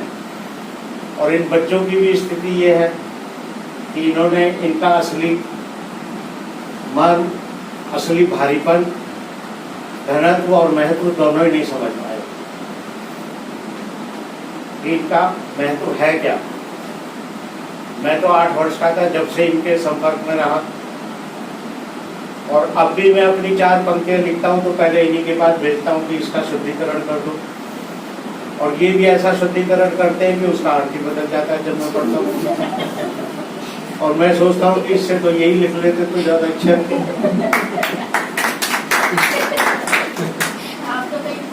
तो स्थिति ये रही कि जगपाल सिंह सरोजी और ये मेरे साथ जो रहे नदी के 2 किनारे और बीच में मैं मझधार की तरह जो जहाँ ये ले गए बहा करके गिरजा भी हमारे साथ बैठ गया, वरना हम तो जो गिरजा को अपने साथ जो दिल्ली से बाहर पता नहीं कहाँ साथ जाते हैं। और वो भी इसलिए कि गिरजा एक तो कवित्री इतनी बेहतर है कि जो अपने कंठ से ही जो पब्लिक का मन मोह लेती है, और दूसरा ये कि गीता का जो ज्ञान है कि जो कभी लोभ ना करो। आज तक कभी हमने बेचारी के मुझे यही नहीं सुना कि मुझे पारिश्रमिक क्या दोगे या क्या मिलेगा। यदि किसी ने भोजन करा दिया तब भी सुनाना है, नहीं कराया तो तब भी कराने। सुख मिलता है कि भी हमें किसी ने सुना। और ये भी निश्चित है कि जो हमारा एक ग्रुप बना हुआ है वो जब जहाँ जाता है श्रोता और आयोजक दोनों आश्वस्त हो जाते हैं कि एक पारिवारिक माहौल है और एक स्वच्छ और सुंदर वातावरण है। और साहित्यिक मंच की स्थिति ये है कि केवल एक मंच ऐसा रह गया है कि आज के दौर में जिसमें परिवार की 3 पीढ़ियां बैठ करके सुन सकती है। कभी दिमागी तौर से आदमी ये नहीं सोचेगा कि फोड़ बनाएगा या गलत आएगा। अब जब डॉक्टर साहब बैठे हैं, बिटिया भी बैठी है, बहुत अच्छा लगा। ये भी निश्चिंत है कि जो सुनेंगे बेहतर सुनेंगे, बिटिया को भी जो जीवन में लाभ होगा। उन्हीं शब्दों के साथ मैं इस पुस्तक के लिए साधुवाद देता हूँ और 2 पंक्तियाँ मैं अपने जीजा जी को दूंगा। और इससे पहले एक और बता दूं कि जब मेरे पिताजी ने इनका रिश्ता किया तो मेरी माँ ने थोड़ी सी नाखुशी जाहिर की, क्योंकि बहन हमारी जो सुंदर थी और इनसे अधिक ठीक पड़ी हुई थी। तो हमारी मदर ने जो थोड़ी नाखुशी जाहिर की, हम तो छोटे थे। लेकिन आज मुझे आभास हुआ कि हमारे पिताजी ने जो निर्णय किया था वो बहुत दूर की सोच करके किया था। तो वो स्थिति जो है कई बार हो जाती है। और 2 पंक्तियां मैं कहूँगा और विशेष रूप से प्रकाशक की आपको सुना रहा हूँ कि इनकी पुस्तक के अंदर पेपर वो लगाना चाहिए था जो किसी पुस्तक में लगा ही नहीं आता। आप पैसे की तो चिंता किया ही ना करो। 4 बच्चे जो है इनके, दोनों लड़के और दोनों पुत्रवधू शिक्षा के प्रति समर्पित हैं और इनके किए हुए कृत्य और अभी तो बाहर आएंगे। ये तो चूजे ने केवल गर्दन निकाली है अपने आवरण से, अभी चूजा बाहर आना है। और ये बच्चों का सौभाग्य है कि आज के दिन इन बच्चों ने जो आज फादर्स डे किया, लगभग सभी के पिता सिर पर छाया की तरह सौभाग्यशाली है। और ये उनका कर्म विशेष है कि जो उन्होंने इस तरीके का उपहार इन्हें पुस्तक के रूप में छपा करके दिया। आप भी सौभाग्यशाली हैं, वो भी सौभाग्यशाली हैं। और अंत में मैं 2 पंक्तियां कहूँगा। वो अमीर अमीर नहीं जो दिल से फकीर ना हो, वो अमीर अमीर नहीं जो दिल से फकीर ना हो, और वो फकीर भी फकीर नहीं जो दिल से अमीर ना हो। तो ये उन फकीरों में से है जिनके पीछे कितना सागर छुपा हुआ है, और सबसे अधिक तो शब्दों का, जिसमें से कि एक मैं भी इनके शिष्यों में ही शामिल हूँ। ये मेरा सौभाग्य है कि आज मुझे अरोड़ा जी के रहते हुए भी अध्यक्षता करनी पड़ी, जबकि अरोड़ा जी भी मेरे लिए मान्य है, वरिष्ठ है मेरे। और कहानीकार तो और अधिक संवेदनशील होता है। हम तो मंच के कवि हैं, उल्टी सीधी जो पंक्तियाँ जोड़ देते हैं, और कई बार तो ऐसा होता है कि आवाज लौट करके आती है, हमें सुननी पड़ती है, श्रोता होता ही नहीं। नीरजा को मालूम है, एक कवि सम्मेलन में जो कवि 7 थे और श्रोता केवल 3 थे। बड़ी समस्या। अब कार्यक्रम भी सरकारी था, वो हिंदी अकादमी का। अब करते तो क्या ना करते, उपस्थिति दर्ज करनी थी, एक पंक्ति सुनानी थी। तो वहाँ जैसे जैसे शुरुआत की तो सामने श्रोता भी हमें और कवि भी हमें, एक करते आता और कविता वो आदमी सुनाता और फिर सामने बैठ जाता। लेकिन कविता की जान इतनी है कि जब तक कवि सम्मेलन चला तो वहाँ पर करीब 125 व्यक्ति उपस्थित थे। अंत में जो भी खाना खा करके घूमने के लिए निकला वही आकर के बैठ गया, और जब तक नहीं उठ पाया जब तक कार्यक्रम खत्म नहीं हुआ। और अभी कोरोना काल से पहले ही जब मैं और नीरजा जी भी थे और भी थे हमारे में, रामनगर एक नरोरा के पास जगह है कस्बे में। हालांकि हमें उम्मीद तो नहीं थी कि कार्यक्रम इतना भव्य होगा, लेकिन वहाँ स्थिति ये थी कि जो जैसे ये कन्या बैठी है ऐसी भी बैठी हुई थी, और 80 वर्ष की बुजुर्ग महिलाएं भी बैठी हुई थी घूंघट करके। लेकिन उन्होंने भी जो है भैंसों को भी भूखा मार दिया, शाम को 7 बजे तक चलवाया कार्यक्रम, कि नई कार्यक्रम सुनकर कहीं जाएंगे। तो ऐसी भी स्थिति हो जाती है। तो इन्हीं की शब्दों के साथ मैं शुभकामनाएं देता हूँ और उम्मीद करता हूँ कि समय से पहले और मेरी उम्र से पहले आए दूसरी पुस्तक, और जो डायरिया इन्होंने अभी तक रखी हुई है अपनी हस्तलिपि, छुपा करके तो नहीं, मैंने कई जगह देखी है रखी हुई शादरी में, तो उनको निकाल करके इन बच्चों को सौंप दे, चाहे मुझे सौंप दे। एक और पुस्तक सीखता सिखाए और आपके अगले जन्मदिन पर उसका विमोचन हो और भव्य आयोजन हो सामने पार्क में। तो मुझे खुशी होगी और इन बच्चों को भी सौभाग्य मिलेगा। इन्हीं शब्दों के साथ आपने जो अमरता की तरफ एक कदम बढ़ाया है, आपके लिए बहुत बहुत साधुवाद, बहुत बहुत शुभकामनाएं। ईश्वर सताई करें, निरोग रहें। धन्यवाद। देखिए, अथाह जिसे कहते हैं, भाव की गंगा है जो निरंतर प्रभावित होती है। अध्यक्ष का भाषण सबसे लास्ट में होता है, यह आपका अध्यक्षीय भाषण नहीं है। मैं भाव, एक जो भाव की हमारी ये निर्मल काव्य धारा गंगा प्रवाहित हो रही थी, तो मैंने कहा मामा ये क्वेश्चन जरूर बोलवाऊंगा, और देखिए मेरा प्रयोग सफल रहा। जो ये भाव है, इस भाव को मैं चरण स्पर्श करता हूं, और सबसे अंत में तो आप अध्यक्षीय भाषण देंगे ही देंगे। अब इसके बाद में हमारा जो अगला चरण था, सबसे पहले तो मैं कहूँगा अभी कुछ और कोई भी व्यक्ति अपना शब्द यहाँ पे अपने भावों को प्रकट करना चाहे तो उसका स्वागत है। वो छुटकू जी गाना सुनाइए। नहीं,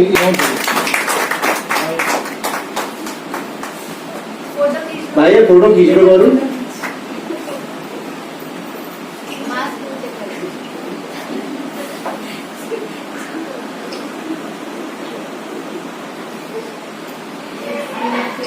सबसे अच्छी फोटो यही है।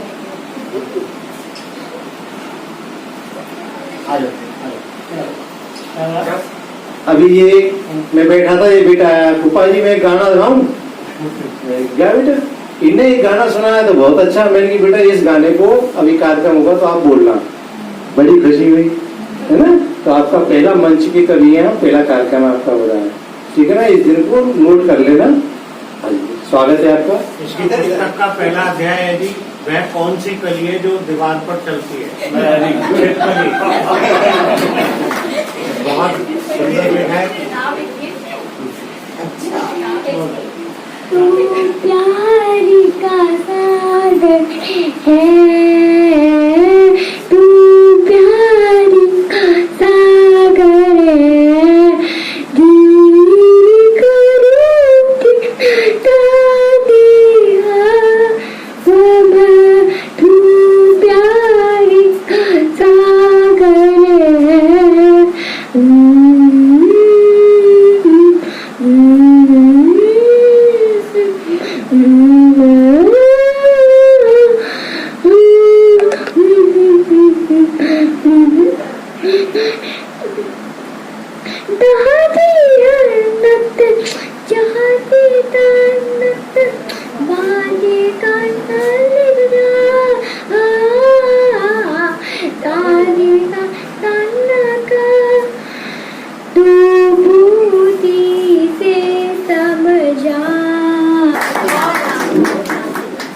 गीता का अर्थ है कि जो कुछ आप दोगे इस संसार को वही आपको मिलेगा। और अमूमन हम मंचों पर एक चुटकुला सुनाते थे, जो आज इस बच्चे ने बिल्कुल चरितार्थ कर दिया कि जैसे हम जैसे हरफन मौला कवियों की शादी के लिए कोई आया लड़की वाला, और उसने पूछा कि जी लड़का क्या करता है? कि भैया लड़का कवि है। तो इसके पापा क्या करते हैं? कि जी वो भी कवि है। तो इसके बाबा क्या करते हैं? कि वो भी कवि है। तो वो लड़की की माँ पूछने लगी कि आप ये सब पूछ क्यों रहे हैं? पहले मैं पूछ ये इसलिए रहा हूँ कि ये पागलपन घर में कहाँ से है। तो वो गुण तो मुझे दिखाई दे रहे हैं कि जो है संदीपन को जो झेलने पड़ेंगे भविष्य में जब शादी करेगा। कि बाबा भी साहित्यकार, बच्चे भी साहित्यकार, और तीसरी पीढ़ी भी साहित्यकारों में दिखाई दे रही है। अब तो आपने पदार्पण कर ही दिया है। देखिए भाषा में बहुत सुंदर, और ये प्रतिभा अगर आगे बढ़ती गई, ध्यान दिया तो बहुत बेहतर गाएगा बच्चा आगे। ये देखिए आदरणीय संतोष जी, परिचय आपने आई नहीं है, लेकिन उन्होंने एक मैसेज भेजा है, वो मैं पढ़ के आपको सुना रहा हूँ। उनका परिचय है, यदि आप देंगे। आदरणीय आज को विशेष रूप से तो जो लोग आए हुए हैं उनका भी समय की उपलब्धता और व्यवधान यदि 15-20 मिनट हैं तो शुरुआत सब घर के हैं जी, बाहर का कोई नहीं है। 2-3 क्षण मैडम से सुनवा लेंगे ये सभी देंगे। जी हाँ जी हाँ। और एक छोटी सी कविता, मेरा अधिकतर सर्विस का पीरियड जो हॉस्पिटल्स में रहा, 23 साल पूरे 40 वर्ष की नौकरी में, और हॉस्पिटल भी ऐसे रहे कि जिनसे आज भी समझो कोई बीमार है या फिर कोई चल रहा है। और जैसे ही फोन गनगनाया मैंने उठाया, उधर से आवाज आई, राजेंद्र जी नौरंगी लाल नहीं रहे, सुबह 11 बजे शमशान घाट ले जाएंगे, उम्मीद है कि आप सही समय पर पहुंच जाएंगे। हमने पुनः दोहराया, सुबह 11 बजे पहुंचना है। ये सुनते ही हमारी पत्नी का चेहरा खिल गया। उसने सोचा कि शायद हमें कवि सम्मेलन का निमंत्रण मिल गया। कहने लगी कुर्ता कौन सा लाऊं, लाल, पीला या हरा, कविता जरा जम के पढ़ना। अरे मैंने कहा वो नौरंगी लाल चला गया। तो हमारी पत्नी बोली कोई बात नहीं, तुम थोड़ी देर बाद चले जाना। तो हमारी पत्नी बोली कि तुम थोड़ी देर बाद चले जाना। मैं झलझलाया, मैंने कहा पत्नी से कि नौरंगी लाल चला गया मतलब वो अंतिम सफर पर गया, वो मर गया, और मैं कवि सम्मेलन में नहीं, मैं उसके मातम में जा रहा हूँ, उसके जनाजे में जा रहा हूँ। और जैसे ही पहुंचे हम शमशान घाट, वहाँ पर राम नाम सत्य के लग रहे थे नारे, सब के सब खड़े खड़े चिल्ला रहे थे, रो रहे थे। गर्मी से हम सब बेहाल थे। हम भी एक तरवर के नीचे, पेड़ के नीचे खड़े हुए, तो एक तरवर से आवाज आई,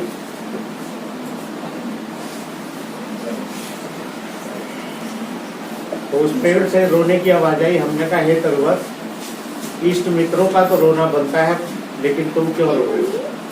तो पेड़ बोला, राजन जी हमारी व्यथा कथा यहाँ भला कौन सुनता है, मरता तो कोई और है, लेकिन हमें इनके साथ क्यों नाहक जलाया जाता है। मरता तो कोई और है, लेकिन नाहक हमें क्यों इनके साथ जलाया जाता है, और हमारी इस व्यथा की तरफ कोई भी ध्यान नहीं देता है। और ऐसे ऐसों के साथ जिन्होंने जीवन में पेड़ के कभी एक लोटा पानी भी नहीं दिया होगा, पेड़ लगाने की तो दूर की बात है, उनको कभी जो संरक्षण भी नहीं दिया होगा। और हमने तो आदिकाल से आज तक मनुष्य का साथ निभाया है, लेकिन हमें व्यर्थ क्यों इनके साथ जलाया जाता, लेकिन हमें क्यों इनके साथ जलाया जाता। और मैं तो कहता हूँ कि जीवन में ऐसा कानून बनना चाहिए कि जो अपने जीवन में कम से कम 2 वृक्ष लगाएगा, उसी को केवल अंत्येष्टि के लिए लकड़ियों का अधिकार होगा, और बाकी को सेविंग से निपटाया जाए। और हमने तो आदिकाल से आज तक सबका साथ निभाया। लकड़ी की कलम से हमने मील, सोट, तुलसी को लिखना सिखाया, और जब बुढ़ापा आ गया तो कंधे पर जो लाठी हाथ में बनकर आ गए, और जब मृत्यु हुई तो कंधे पर हमारे बनी काठी पर जो इनके अर्थी का जो सामान रखा गया। तो इसलिए मित्रों, मैंने उसी रोज अपने आंगन में 4 वृक्ष लगा दिए थे, चारों की पुख्ता इंतजाम कर दिए थे, और सुरक्षा का भी उनका पूरा इंतजाम कर दिया था। और अब मुझे विश्वास है कि मेरा तो अंतिम संस्कार के लिए लकड़ियों का अधिकार सुरक्षित हो गया है। और हमें जीवन में निश्चित रूप से कम 2 पेड़ रोपने चाहिए और संरक्षित करने चाहिए, तभी इस अधिकार के लिए हमें अपना अधिकार व्यक्त करना चाहिए। और इसी क्रम में मैं जो नीरजा चतुर्वेदी जी हमारा सौभाग्य है, या हमारे सुकर्म फलों का ये प्रतिफल है कि जो आज हमारे बीच मौजूद है, बहुत ही मशहूर कवित्री है नीरजा जी। और FM पर तो निरंतर जो रोजाना इनका कार्यक्रम हम सुनते ही हैं। ऐसी विधा की प्रखर कलम की धनी नीरजा चतुर्वेदी। बहुत बहुत आभार सभी यहाँ उपस्थित सम्मानीय गणमान्य अतिथियों को। और जैसे माँ से उसके बच्चे का परिचय पूछो तो हमेशा बहुत सारी तारीफ कर देता है, तो ऐसे ही जब गुरुजी अपने बच्चे के बारे में बोलेंगे तो आप समझ ही जाएंगे। तो उनके मुँह से वही निकलेगा जितना वो चाहते हैं। कोशिश करूँगी, कविता के माध्यम से आपसे रिश्ता जुड़ रहा है, तो कविता मेरे लिए क्या है वो बताती हूँ। कविता तो बहाना है, कविता तो बहाना है, मन हरियाणा है, मन की छुआने को तो कागज हरियाणा है। कविता के माध्यम से आपसे रिश्ता जुड़ रहा है और बहुत ही अच्छी बात है कि यहाँ भगवत गीता यानी कृष्ण की बात हो रही है और कृष्ण जब चाहे सबको मिलाना तो कौन नहीं मिलता। तो इसे देखकर मैं अपना एक और माही आपके बीच में रखती हूँ। जिस शैली को मैं पढ़ रही हूँ वो माही कहलाती है। भूल गई थी, शुक्र है मोबाइल में कुछ मिल गया। तो कई बार ये छोटे छोटे हरकतें काम आ जाती हैं। लॉकडाउन में लोग बहुत कुछ बोल रहे हैं। जी बिल्कुल। तो जब ये भी कृष्ण भगवान की कृपा है, वरना हम क्या लिख सकते हैं। तुमसे है मेरा रिश्ता,